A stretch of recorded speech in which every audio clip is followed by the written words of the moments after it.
Najciekawszym pytaniem dotyczącym koloru, trochę filozoficznym, jest, czy w mroku jest kolor. Czy tylko światło ten kolor wyostrza, a w ciemności go nie ma, czy wręcz odwrotnie jest, czy światło zabija ten kolor. Jestem bliska przekonania i już takiego świadomego stwierdzenia bardzo ostro, że to mrok jest najciekawszą przestrzenią do budowania koloru. I stąd moja fascynacja tym, co mnie inspiruje, a mianowicie malarstwem i modą.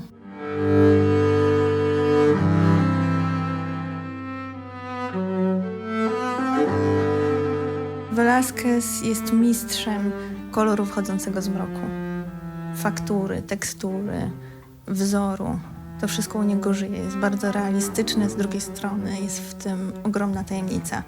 Fascynuje mnie w kontekście cienia, użytych kolorów, barw, rozświetlenia, miejsca, które podkreślał w swojej kompozycji poprzez intensywność tego koloru, a jednocześnie idealnie pracując z balansem, z kontrastem.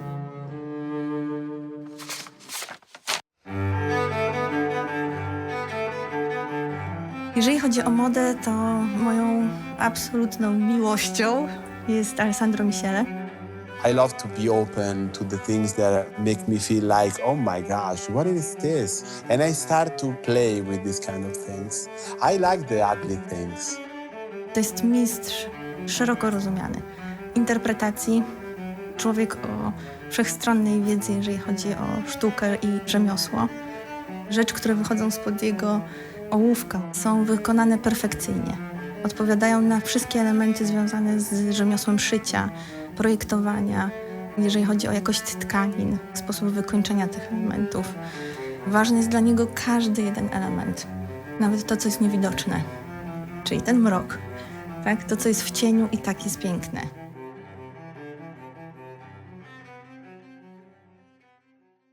Alessandro Michele jest rzemieślnikiem, który ma wszystkie przymioty dla mnie istotne. Tak? Uważam, że praca rzemieślnika to nie jest tylko wykonywanie naszych zadań zgodnie z panującymi regułami czy z zasadami wykonywania danego zawodu, ale to jest wykraczanie poza to. Więc jeżeli był w stanie opanować wszystkie zasady projektowania, kreacji, ubioru, to on teraz czerpie z tego, dodając absolutnie kolejne warstwy. Czyli pojawia się ten też eklektyzm w jego twórczości. Ma niesamowitą lekkość łączenia tekstur, faktur, rzeczy brzydkich, ładnych, realistycznych i totalnie artystycznie kosmicznych w jedno. Meraviglioso. It could be the dress of, Elizabeth I. Could be a joke. Could be a kid that make a dress with the mom's carpet, in the dining room. Myślę, że największym błędem w projektowaniu, jak spotykam się z ludźmi, którzy postanawiają zrobić to sami i wybierają szereg pięknych rzeczy, oczywiście w ich rozumieniu pięknych, to na koniec zderzają się z tym, że zbiór tych pięknych rzeczy często pięknym nie jest. Także kompozycja jest zbiorem elementów na pozór do siebie niepasujących. Gdzieś musi być ten punkt ciężkości, a to daje nam brak perfekcjonizmu w kształcie, daje nam piękną kompozycję. Tutaj Stan Borys z jaskółką, jego głos, jego charyzma i tekst o czymś tak ulotnym, delikatnym, w ogromnej przestrzeni jest cudowny.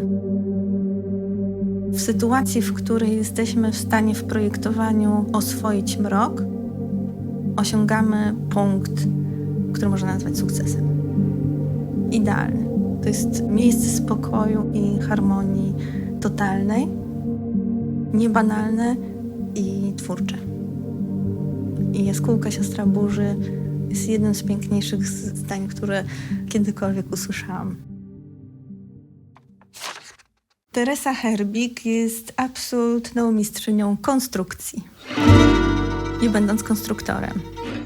Con la cremallera, que son muy Teresa Helbig, una forma de alta costura más rockera, más rompedora. Tworzy modę, jest kreatorem mody, ale absolutnie innym od reszty, ponieważ nie idzie na jakiekolwiek kompromisy wynikające z materiału, z którego tworzy. Obserwowanie Teresy Herbig daje mi świadomość, że cokolwiek sobie nie wymyślę, nie muszę iść na kompromis dostępnych materiałów. Jeżeli jesteśmy w stanie polecieć w kosmos, to jesteśmy w stanie wyprodukować każdą jedną rzecz, którą sobie wymyślimy, która jest stworzona według zasad rzemieślniczych.